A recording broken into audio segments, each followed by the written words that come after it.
this, we are going to start going into our next section of celebration of International Mother Language Day. What a wonderful performance, Ritisha. আমি সবাইকে ডেকে নিচ্ছি, but before that, I think I'm going to say a few words about Professor Antonella Sorace. Professor Antonella Sorace is an experimental linguist specializing in bilingualism across the lifespan. She is currently the Professor of Developmental Linguistics at the University of Edinburgh, as well as a Fellow of British Academy, a Fellow of the Royal Society of Edinburgh, and a Fellow of Royal Society of Encouragement of Arts, Manufactures and Commerce. Her research has focused on multilingual acquisition across the lifespan, with a particular focus on highly advanced or near native second language speakers, the changes in the native language of the second language learners, and differences in acquisition in younger or older bilingual children. So with this, let me welcome our guest of honor, Professor Antonella Sorace, and I will have Prof. Bashabi Fraser, Dr. Piyal, our next generation, Arya, who is a university student in maths, Ritisha, who is in year 8 in Birmingham, Manan, who is in year 9. And let's have a wonderful discussion. And I am expecting Dr. Dipankar Mukhopadhyay as well. He hasn't joined yet. So let me welcome Prof. Sorace. Welcome. Hello. Thank you very much. Can you hear me?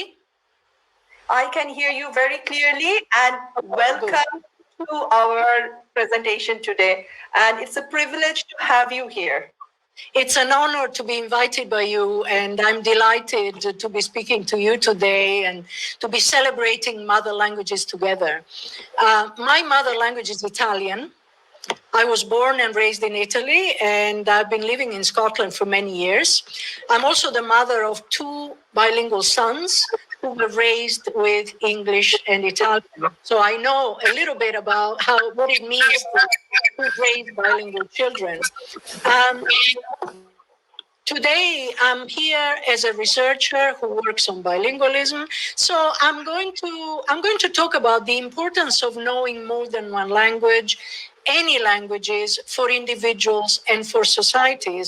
And I'm also going to address one of the points that you mentioned before about, whether you can lose your mother tongue or your native language. I think, Antonella, we will take questions and the perspective of the parents as well with regards to what is their worry. And we will share the thoughts of these 3 youngsters, those who are not only bilingual, they are probably multilingual. Okay. Their thoughts as well. So listen to you first.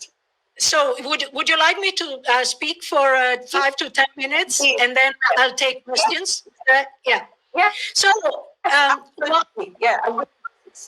sorry? No, I didn't say anything. I was just going to say, others, if we all can mute our microphones, and I will add Professor Bashabi Fraser as well. Hello, Bashabi. Hello. So, why is multilingualism important? To some extent, I'm preaching to the converted. I'm aware that that languages are important, but perhaps there are some obvious reasons and less obvious reasons. And I'll start from the more obvious reasons, right? I mean, we know that a multilingual person is also a multicultural person. So a multilingual is not only someone who can communicate with more people, but also someone who has an open mind towards other cultures. They can understand cultural diversity. And this is very, very important in today's increasingly diverse societies, also as a mental weapon to fight xenophobia and increasing populism. But from a less obvious perspective, from the perspective of research. So research on the bilingual mind shows that despite many old and new misconceptions, children who grow up with two languages, any languages, and I want to stress this, any languages, or learn another language in a supportive environment, can have a series of advantages for the mind and for the brain compared to monolinguals, so people who speak only one language. And I'm going to briefly focus on three these positive effects. So there are still many people who think that bilingual children are confused, that they may not do very well at school, but research actually shows that children who grow up with two languages in a supportive environment can have, first of all, a better understanding, spontaneous understanding of how languages work, from sounds to words to sentences. I don't mean that they know the grammatical rules and they can recite them. I mean that their brain can naturally understand how any human language works. And so that means that a bilingual child who learns English may have an advantage at school if they come from another language background and across the curriculum in general, because they can have a better understanding even of how English works. But another potential benefit is an earlier and better understanding that other people can have a different perspective from their own. How important is that? That's very important, right? And this comes from the simple word of having two words for the same object.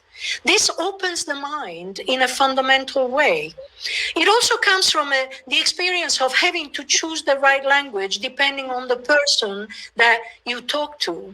And again, that is an activity that leads to a better appreciation, an earlier appreciation that it is possible to have multiple points of view, multiple perspectives on life in general. And a third potential benefit is a better mental flexibility in dealing with complex situations. So that means a better ability to pay attention in a focused way and ignore irrelevant information, a better ability to switch between tasks and to pay attention in an adaptable way. Again, this comes from a constant experience of having to choose one language and exclude the other languages that you know, and from switching from one language to the other. And there is also research that shows that bilingualism can be a mental resource that allows people to age more graciously, to age better, and to have a delaying effect on several aspects of aging.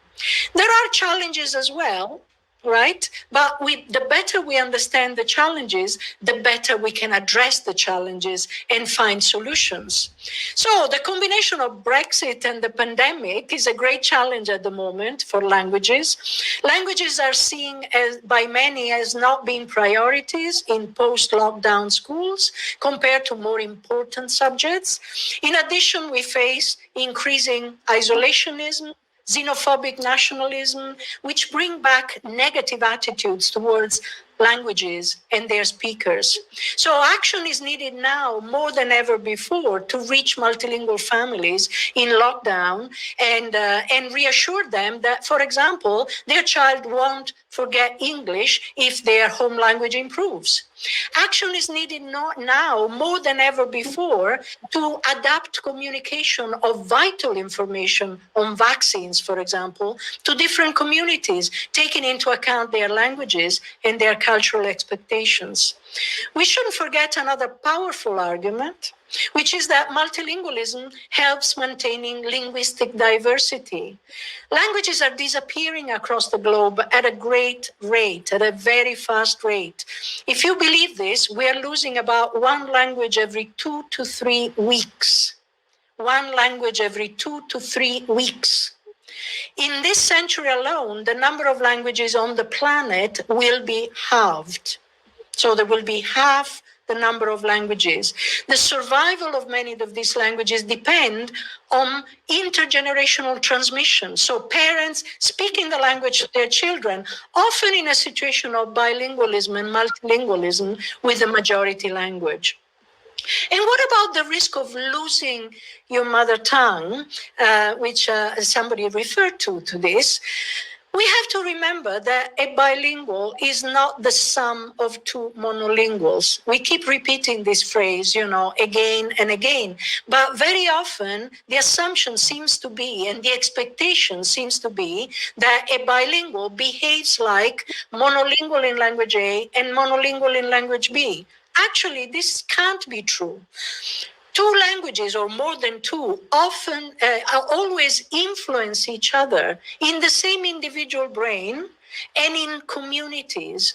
So that is absolutely normal. So, we have to accept that languages change if we want them to thrive across generations. So we have to accept that languages can't be the same as before. They continue to change. And if a language is alive, it will continue to change, again, both in the same individuals and in communities. So these are all excellent reasons to celebrate multilingualism in all languages, as a social resource, as a mental resource. It's the fact of having more than one language that matters, regardless of which language is. So this should be an incentive for learning languages at school, for speakers of minority languages to use their language, for migrant families to continue to speak their language at home, with an awareness that this is beneficial to their children's linguistic and social integration. More generally, this should be an incentive to regard multilingualism as an investment for life that can enrich countries. It can enrich their citizens, particularly at difficult times like the ones that we are experiencing now. So my center, Bilingualism Matters, is contributing to this change by bridging the gap between research and society and enabling people in all sectors of society to make informed decisions. So we've collaborated with a wide range of partners, including families, teachers, communities, policymakers, education authorities, health professionals. We have an international network of 28 branches in 3 different continents, and that will allow us to exchange and share not only research wisdom, but also good public engagement, communication strategies, and practices in different national and political contexts. So let me conclude now. I've spoken too much. I'll conclude with an optimistic note. We have wonderful reasons to celebrate all languages, all mother tongues, and all multilingual speakers. And we can work together, even at challenging times, such as the ones that we're living in at the moment, to build a society where language diversity is understood, encouraged, and celebrated, where multilingualism is no longer special, but becomes normal, the new normal in the UK and elsewhere. Thank you very much. Thank you very much, Professor. Thank you. I will go to Dr. Piyal Shen and would request Dr. Shen to share few of his thoughts from a parent's perspective with regards to the worry, what we all suffer, those who are first generation immigrants, we all suffer what you said, like a bilingual is not a summation of 2 monolinguals, but we do have that unnatural expectation. We always go, we used to do when we used to speak this language, but that's, as you explained, it's quite enlightening to us as well as parents, that's, we should not expect. If we get it, that's brilliant, but if we don't get it, that's natural behavior of a bilingual. So I will request Dr. Shane to talk about what is his thoughts on the attrition of language. Sure. Thank you, Arpita, for that. And thank you, Antonella. That was very enlightening. So, yeah, as a parent, I mean, I also happen to work in a field which is to do with brain. So it's something which concerns me quite a lot. So you mentioned attrition. I mean, you mentioned the loss of languages which is going on. Certainly, I feel that in an increasingly globalized world that we live in, where courtesy the internet and courtesy the universality of communication, where fewer and fewer languages are used, and particularly English is becoming rapidly the lingua franca for the whole world, that almost kind of causes challenges for the likes of us parents who are trying to sort of say that, well, you need to learn your mother tongue. It is to do with your heritage and all of that. I mean, the question then comes up, and I asked of this question of myself, that what are the arguments you put forward for a child to take the mother tongue acquisition seriously? There is the heritage argument, of course, that it's linking to your culture, very, very important. But apart from that, there were other arguments before, that you will be able to communicate with your family, your extended family, you will be in touch with your culture. I think that culture argument is becoming more difficult because of the globalized nature of the world that we live in. So, for example, when my child goes to Kolkata, which is our home city, actually people, when they want to communicate with him, because most people speak English now, to develop a rapport, they are actually doing the opposite of what I want them to do. That is speaking to him in English, because they know it's easier, and then he'll relate to them and all of that. And that includes grandparents. So ultimately it's become harried parents like us who have to sort of say, well, you really need to be involved in this. This is an important part. And of course, speaking to him or her in his mother tongue is quite important. So that is something, I think, in an increasingly globalized world, that is a challenge. And I'm sure you're seeing that. You made reference to it in terms of the loss of languages. Certainly, we find that in a sense, in the past, when fewer people spoke the lingua franca, spoke English, it was, I think, easier. And that I find the greatest challenge with regards to getting through. And of course, the other very important bit to say is courtesy the growth of the internet and everything else, and the pandemic. You mentioned the pandemic. It does mean that children are communicating a lot more through virtual medium. I mean, my son is spending a lot of time with his classmates, but they're all playing the same game, and that is their means of communication. So it's very hard to kind of challenge that, because that is the way you communicate in a pandemic-influenced world. And we are now talking about mediums like this. We are using this more and more. And I had Saraswati Puja in my house last week, where people from various continents were able to come in through these mediums we're using now, the Zoom and the Teams of the world. And I just worry that will make the acquisition of your own language harder, because the question is, children are very busy these days. They have there's a lot of demands on their time, and games and all that has got a role in it. But of course, a lot of it is very positive as well. So I wouldn't want to minimize the value of it. Certainly my child gained a huge amount from that communication. The isolation was countered. But then I think the language then can become an unwitting casualty in such a situation. There are opportunities, of course. In pandemic, I would certainly put forward the opportunity, which is that when you're spending more time with your child, the day-to-day pressures of parents, working and all of that, the pandemic meant that there was more time for some of that, and there is a positive not to be forgotten.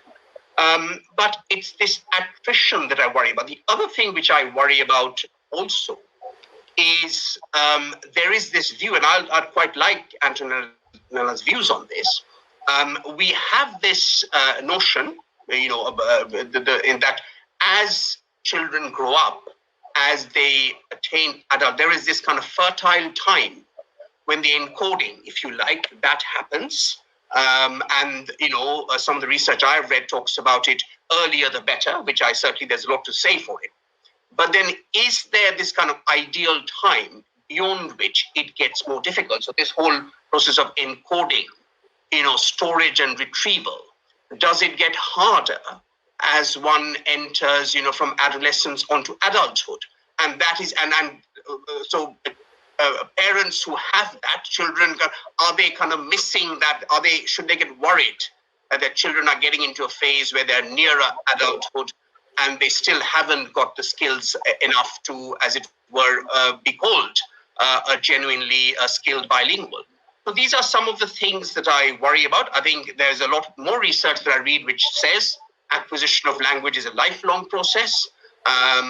But there's a part of me which worries that as you get more and more busy, do you get the time? And I would quite like to hear the views of the teenagers we have in the panel. Does it get harder with more demands on your time to focus on your mother tongue, to focus on heritage? And I will end by this question. What is, apart from heritage, what is the most persuasive argument for acquisition of mother tongue for a child or a young adult? And that's a challenging question, but I would like people to think through that. Wow, thank you very much. Lots of questions, and you may have to remind me, if I'm leaving, some of the questions behind, because, So, what are starting from, short-term memory, your last one, what are the powerful arguments? Well, it seems to me that, that's what we are trying to do, and this is why I started Bilingualism Matters 12 years ago, precisely, to persuade people. Obviously, we can't change the world from one day to the next, but we have to start from somewhere. And I thought that, we as researchers, we have a special responsibility to bridge the gap between research and society and provide enough information in a flexible way, in an adaptable way, so that people can start changing their views and appreciating, the importance of multilingualism. So, our message is, if you have a language there at home or, in a particular region, you should consider yourself lucky. You should regard this as a major resource. You should invest, in the fact that you have these languages there. So it's a resource, not a problem, as sometimes is seen, quite often, in fact, because of misinformation. It's regarded as a problem to solve rather than a resource in which to invest, a resource to cultivate and to extend and transmit from one generation to the next. So we are giving our small contribution, trying to change the public perception of what multilingualism is. That multilingualism is important, not just in particular languages because of globalization, as you quite rightly said. English is still, the lingua franca.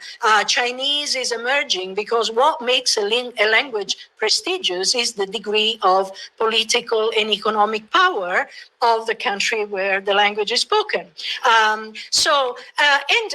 Clearly there are advantages of globalization, the fact that you and I can speak English and understand each other, me coming from an Italian background, you coming from a different, so that's an advantage, but it shouldn't be at the expense of maintaining multilingualism. So that is the challenge, that we are trying to address from the point of view of research, informing people that, multilingualism in any languages is good for the brain, for example, and so people should regard themselves as lucky.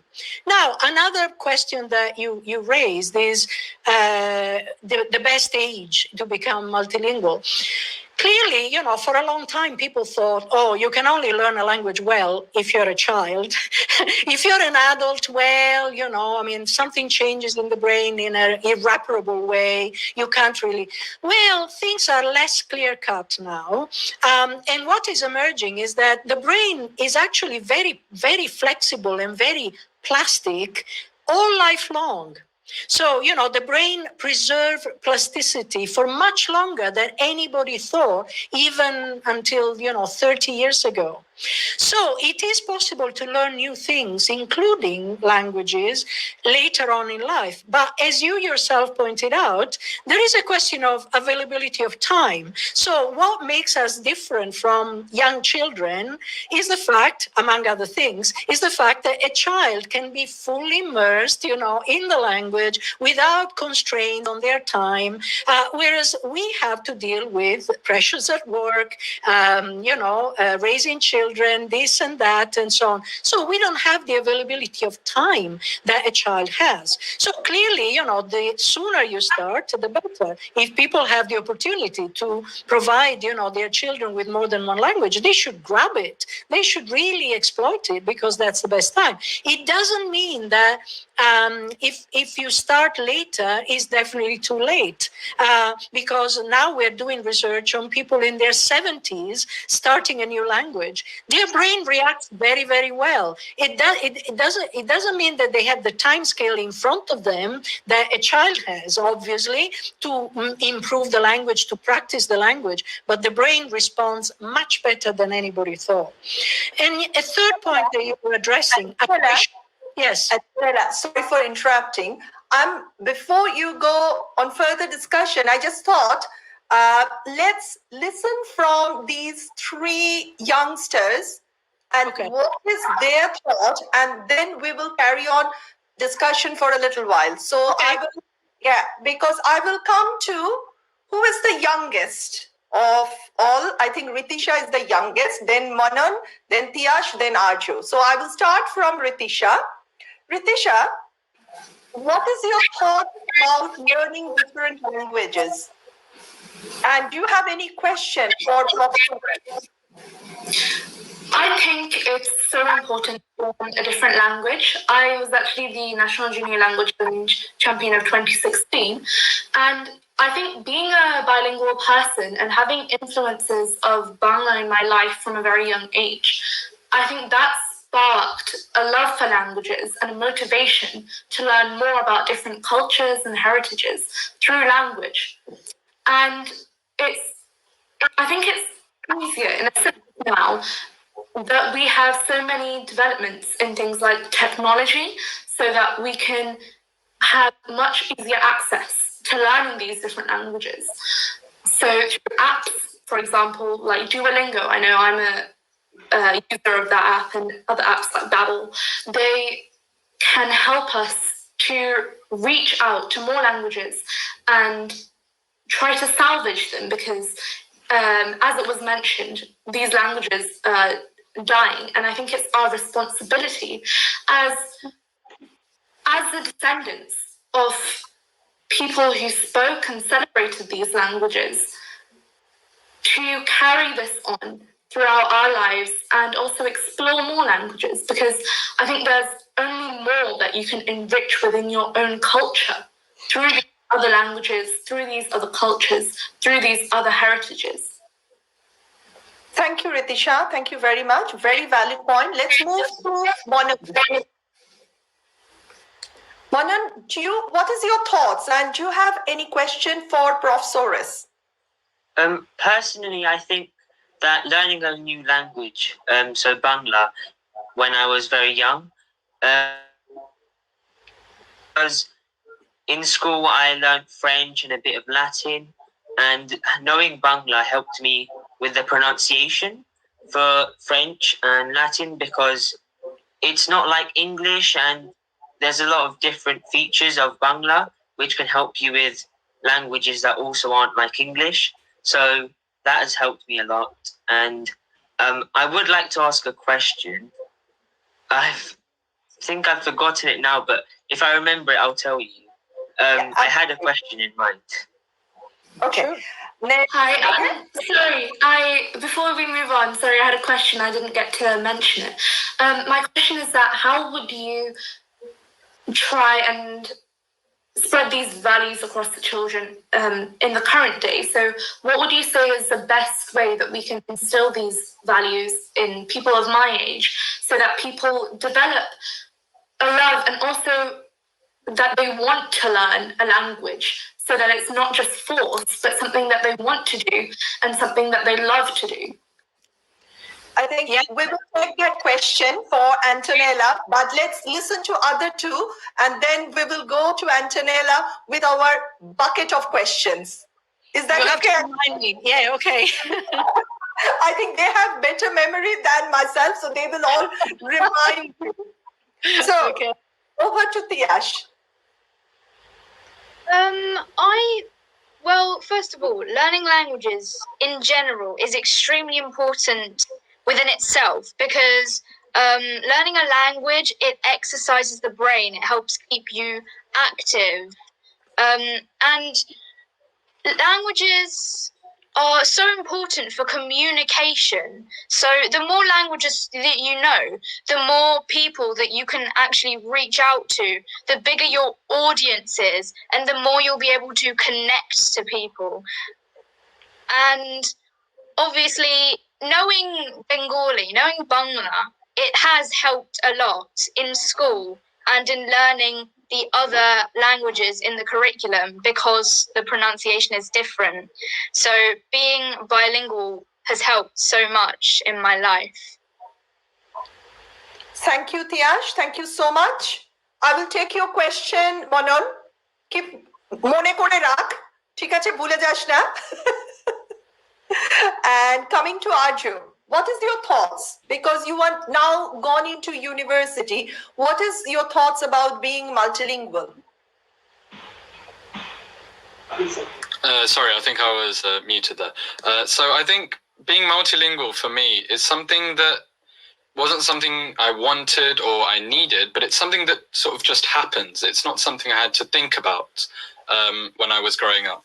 In fact, learning Bengali actually before I learned English sort of warped my sort of thoughts about it as well, because I never saw it as, oh, I have to learn Bangla. It sort of became something that happened naturally. I think just because of the way I was brought up with always speaking Bangla, like in the house and everything like that.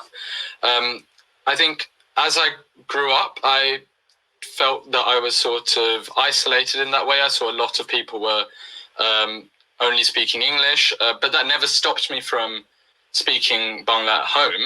It's just that with different communities, you speak with different languages, and that was fine. I think I remember a few years ago, I went on a trip to Belgium, where I obviously didn't speak any Bangla with anyone for the whole trip. We primarily just spoke in English, a bit of French actually as well. And I remember very vividly when I got back off the coach and went back home, I was like very, very happy that I could speak Bangla again. After a week of not speaking any Bangla or eating any Indian food or anything, I was quite happy I could come back to that and have that sense of like home and like belonging, I guess. Now, like being at uni, I'm seeing there are other people like me as well who, like growing up, they might not have spent so much time speaking Bangla or any other language with people in school, but now I'm seeing at university there are so many Bengali people, so many Indian people who I'm only able to like properly communicate with. Not because they don't speak English, but you sort of build a bond with your multilingualism as well. So I thought that was quite fascinating, that it genuinely helped me to meet more people. And this isn't some sort of ideological thing, it's just happened already, and I'm very grateful for it as well. I do have one question, which is a question I've asked my parents as well, but they sort of gave me an answer that I'm not so satisfied with. So the question that I have is, being like learning Bengali from like birth, I guess, when I was first introduced to like nursery and other children who only spoke English, I'm just quite confused how I learned to pick up English at that age without knowing any English at all, in that sense. So I think this may be a worry for some parents. What happens if I teach my child their mother tongue? Will it affect their ability to learn English for the first time?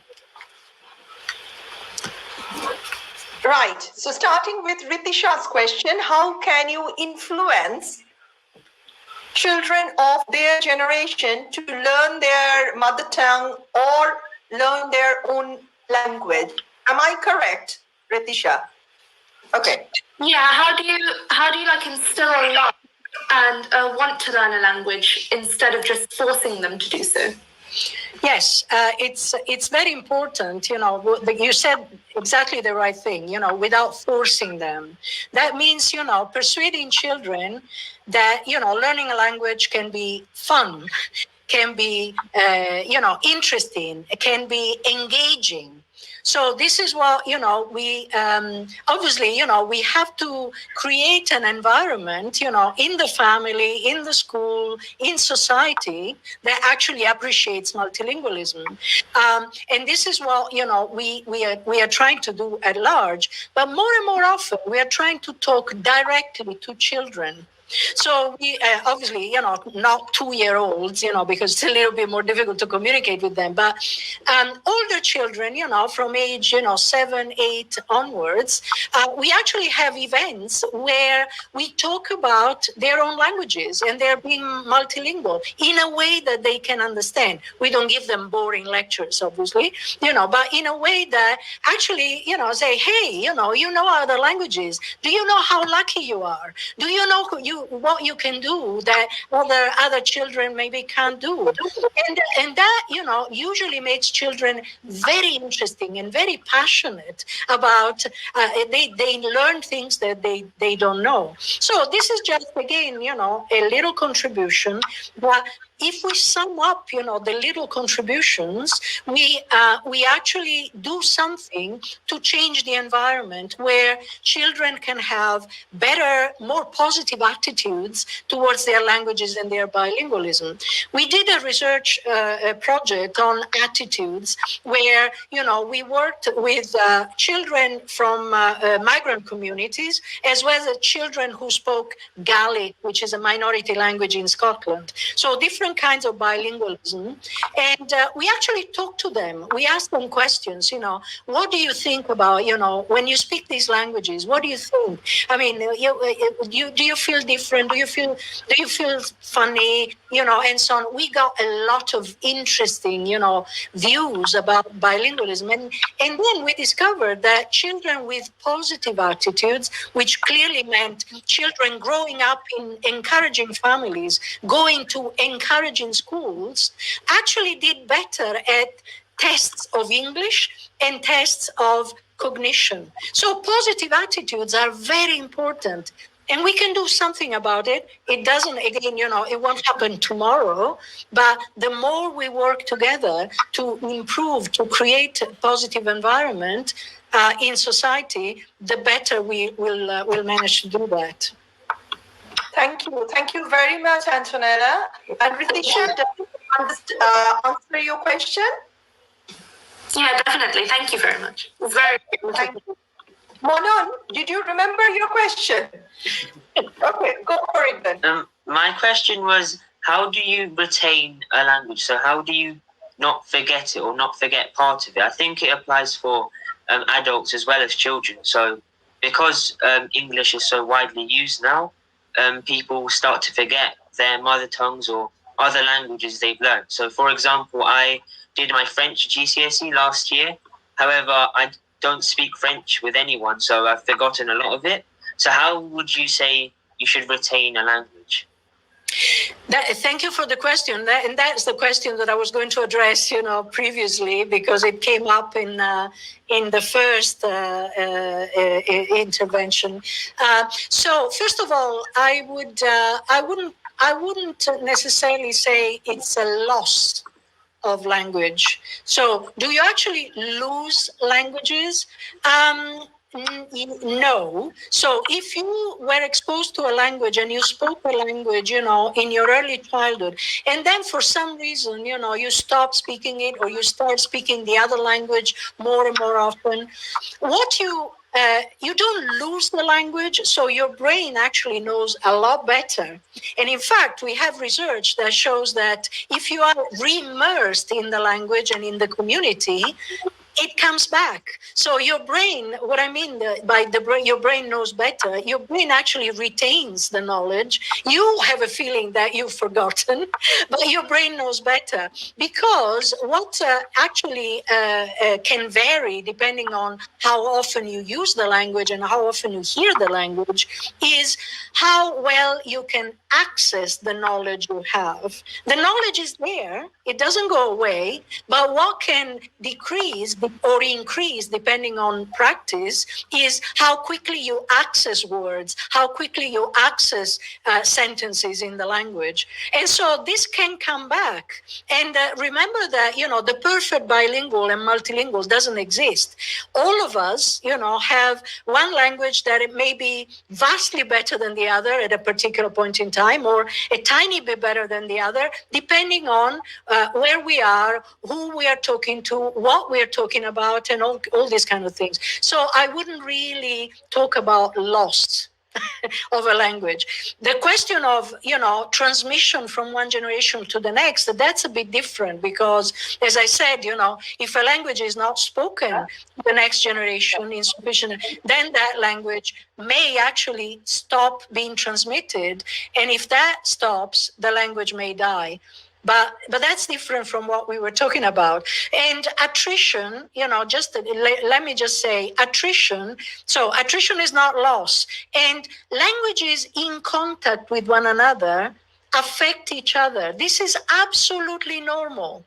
So two languages in the same brain, in the same individual brain, they actually influence each other in both directions, but not randomly. It doesn't mean that one language is lost or, it means that there are very precise effects that can change, both languages in both directions.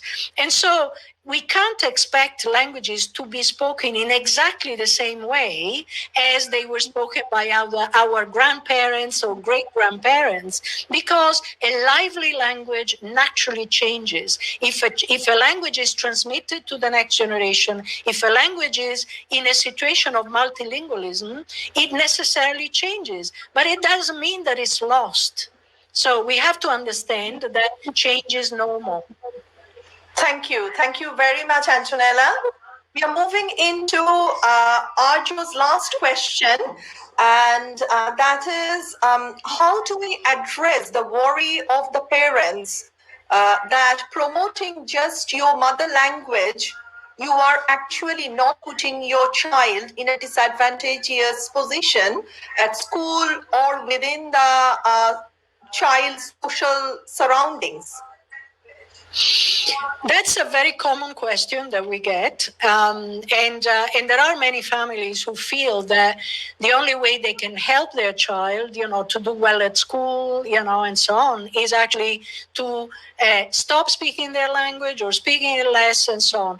We think that there's no reason to do that. Of course, a child who comes here to this country, for example, they have to learn enough English. There's no doubt about it, to function well at school.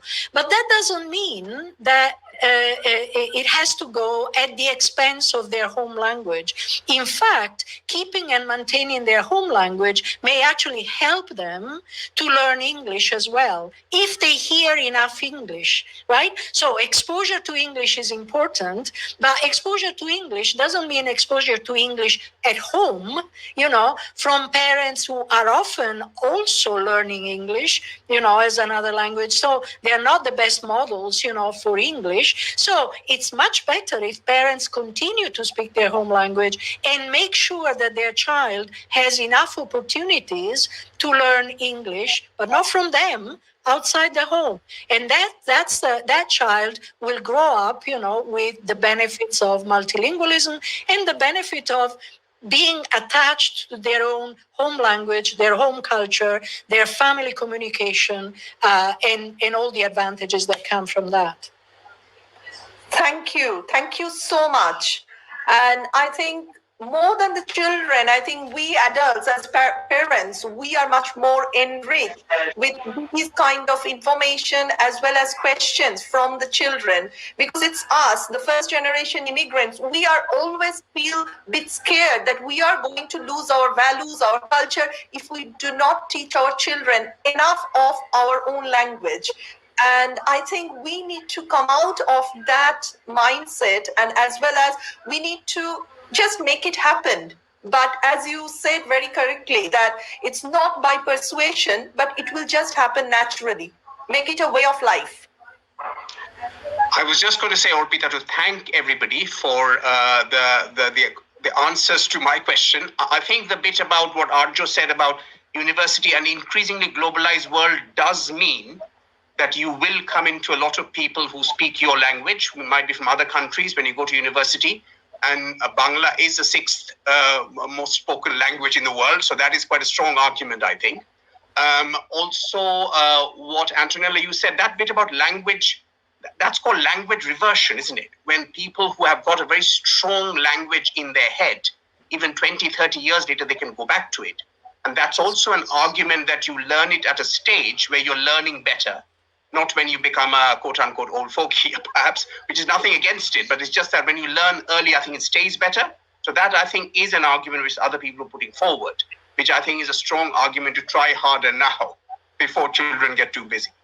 And Arpita, what you said, I think is very true.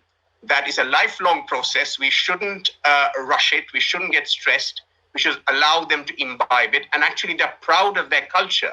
They will learn the language much easier. And that is where I think that link between multiculturalism and multilingualism is also very important, because culture is also a very important part not to forget. So thank you all. That was really helpful from my side. Thank you. Thank you so much, everyone. We are going to end this session with a beautiful storytelling session in Bengali from a little girl who might be growing up. So I think all stay safe, and thank you. Thank you so much, Prof. Sorace. Thank you so much, Bashabi and Ritisha, Piyal, Manan, Arya, and Tiyas. Please all stay and carry on watching, because we have got quite a few singing performances celebrating International Mother Language Day, as well as celebrating our culture. So I'm going to play this beautiful storytelling, and I'm going to remove everyone from the screen, and we will listen to this. Thank you so much. Thank you.